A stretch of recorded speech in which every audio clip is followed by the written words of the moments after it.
Hello दोस्तों, very good evening. स्वागत है सबका इन्फोबेट चैनल में। मैं हूं आपका दोस्त, आपका बेयर। स्वागत कर रहा हूं दोस्तों आज बात करने वाले हैं केशोराम इंडस्ट्री के बारे में।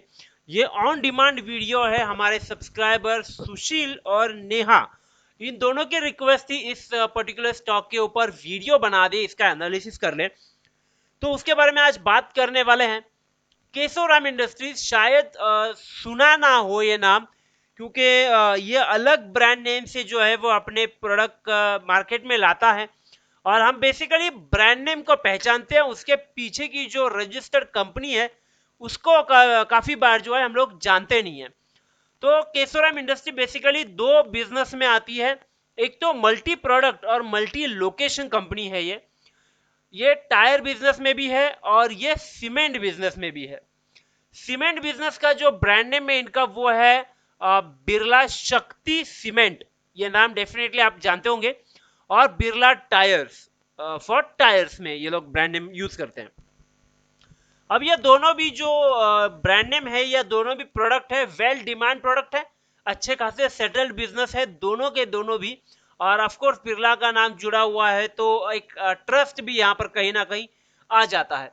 अब बात यह है कि क्या भाई करंट सिचुएशन है कंपनी की, क्या कर सकते हैं, यहां से क्या पॉसिबल है, short term, mid term, long term किस टाइप का ट्रेड ले सकते हैं, फाइनेंशियल कंडीशन क्या है कंपनी की, और भी बहुत सारी बातें करने वाले हैं।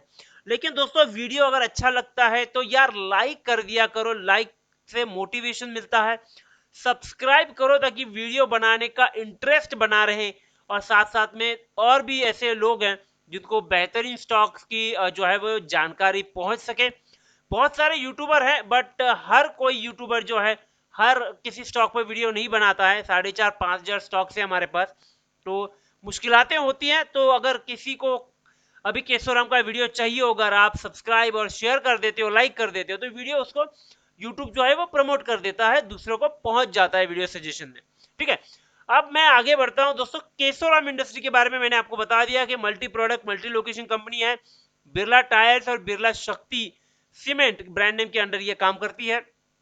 पहले लेते हैं फ्राइडे का जायजा, देखते हैं मार्केट किस तरह से रहा।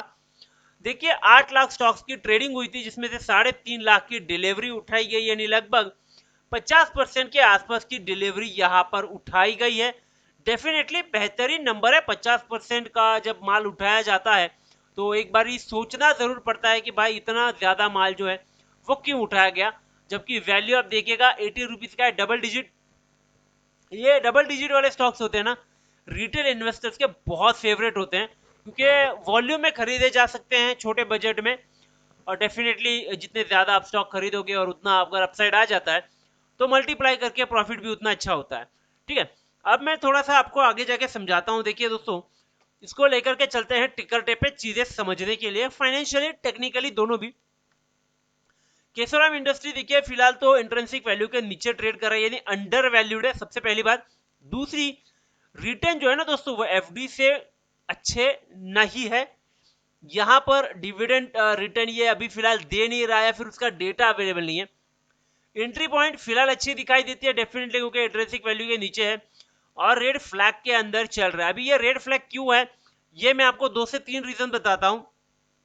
एक तो होता है जब ये इस पे चल रहा हो, अपना सर्किट्स पे चल रहा हो। एक तो लोअर सर्किट कंटिन्यूसली इसको लग रहा है तो डेफिनेटली ये आ जाता है रेड फ्लैग के अंदर। सेकेंडरी, अगर बहुत ज्यादा वॉल्यूम के साथ ये ट्रेड हो रहा है तो डेफिनेटली एक रेड सर्किट आ जाता है। तीसरा, जब प्रमोटर होल्डिंग में गड़बड़ हो तब ये सर्किट लग जाता है, या फिर बहुत ज्यादा सेलिंग हो रही हो तब यहाँ पे ये जो है वो फंडा लग जाता है, ये फ्लैग लग जाता है। अब यहाँ पर क्या मामला है ये भी हमें देखना है, क्योंकि कभी कभी क्या हो जाता है ना, ओवरसोल्ड इतना वो बुरा नहीं होता बेसिकली ओवरसोल्ड होना। अगर ये ओवरसोल्ड से रिकवर नहीं करता है तब हम कह सकते हैं कि भाई अब यहाँ से निकलने का टाइम है। अब यहाँ पर देखिएगा टायर्स एंड रबर्स का ये स्टॉक है, स्मॉल कैप है, 1200-1300 करोड़ की कंपनी है, हाई रिस्क है। नो का पी है 9.5 के आसपास का, और सेक्टर का पी -350 के भी ऊपर है। कोई रिकमेंडेशन नहीं है। फाइनेंशियल देखिएगा, पिछले 5 साल से 11%, -11% इसका रेवेन्यू ग्रोथ है, जबकि इंडस्ट्री का 1.5% के आसपास। नेट प्रॉफिट इसका 0.43 है और एवरेज -6.24 है। मार्केट 9% से गिर करके 5% हो चुका है। लेकिन आप फाइनेंशियली देखोगे ना दोस्तों तो थोड़ा सा अलग चीजें दिखाई देती है। मैं आगे बड़े स्क्रीन पे आपको जरूर दिखाऊंगा, ये यहाँ पे छोटे छोटे नंबर्स हैं। होल्डिंग्स में थोड़ी सी गड़बड़ है, क्योंकि आप देखोगे तो प्रोमोटर होल्डिंग जो है वो लगभग 21% प्लेज है। म्यूचुअल फंड निकल चुके हैं। DII लगभग 15% है, FII 0.9%, 0.09%, और रिटेलर दबा दबा के 40%। मैंने कहा ना, रिटेलर डबल डिजिट के स्टॉक में दबा कर बड़े पड़े रहते हैं। अब यहाँ पर मैं कुछ बातें जरूर बताना चाहूंगा। देखिएगा, 1200 करोड़ की कंपनी, जैसे मैंने कहा 1200-1300 करोड़ की कंपनी है, लेकिन 2000 करोड़ का डेट है। ये सबसे बड़ी बात है, आपको हमेशा देखना चाहिए कि भाई डेट कितना है और कंपनी का वैल्यूएशन कितना है। ये कंपनी से ज्यादा इसका डेट है। ये कब मैटर करेगा? जब अगर कंपनी पैसे नहीं कमा रही है, अगर कंपनी पैसे बना रही है, डिविडेंड दे रही है, अच्छा खासा प्रॉफिट बना रही है और सेल्स ग्रो कर रही है, तो डेट मैटर नहीं करता। अब ठीक है, यहां पर देखिएगा कि भाई इसका जो क्वार्टर रिजल्ट है वो भी अच्छा एक्सपेक्टेड है, लेकिन यहां पर फिलहाल इंटरेस्ट कवरेज रेशियो ज्यादा दिखाई दे रहा है। डेफिनेटली यहां पर आप देख रहे हो कि भाई डेट ज्यादा है तो इंटरेस्ट भी ज्यादा ही भरना पड़ेगा।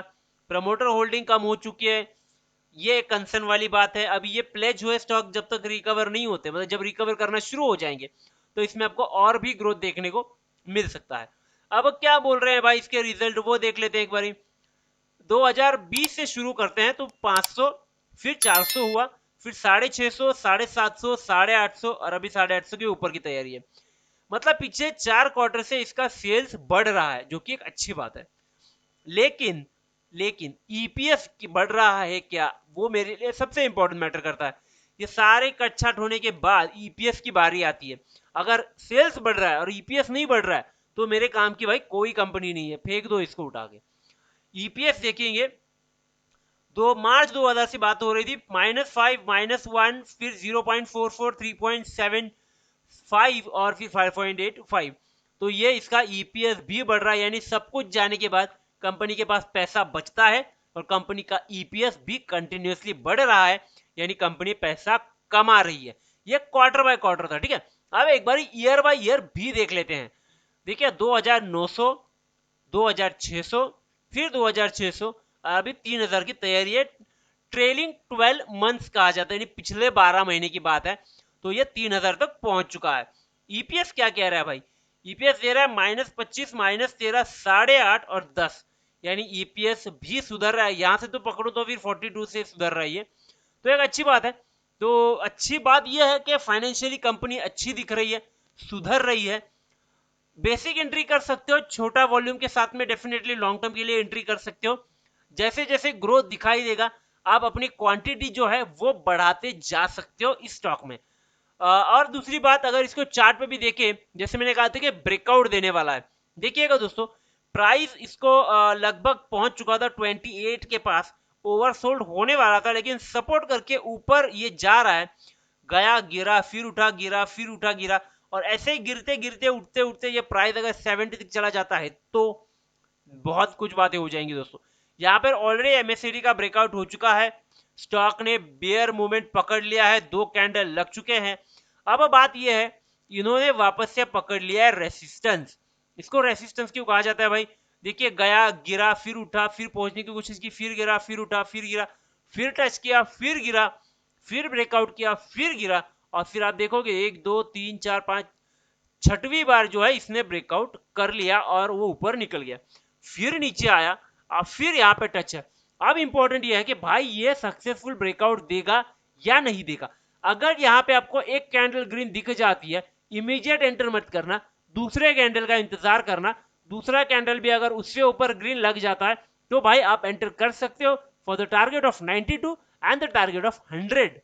यहाँ पर 2 टारगेट आपको दे रहा हूं मैं, एक 92 का और एक 100 का। 92 के बाद फिर से हमें एक छोटा रेसिस्टेंस दिख रहा है, अगर इसको ब्रेकआउट कर देता है तो इसको आप 100 एंड 105 के आसपास के लिए मेंटेन कर सकते हो। अदरवाइज फिर आपका स्टॉप लॉस जो है वो 92 के आसपास आ जाएगा और ये बीच वाला जो प्रॉफिट है वो आप सिक्योर कर लोगे, और यहां से विदाउट ब्रेकआउट आपको स्टॉक में एंटर नहीं करना है, रेसिस्टेंस है तो शायद ये टच करके नीचे भी वापस आ सकता है। ठीक है दोस्तों, ये था केशोराम इंडस्ट्री का वीडियो अच्छा लगा है लाइक कीजिएगा, दोस्तों के साथ शेयर कीजिएगा। चैनल का नाम है दोस्तों इन्फोबेयर, सब्सक्राइब जरूर कीजिएगा। मिलते हैं अगले वीडियो में, थैंक यू वेरी मच।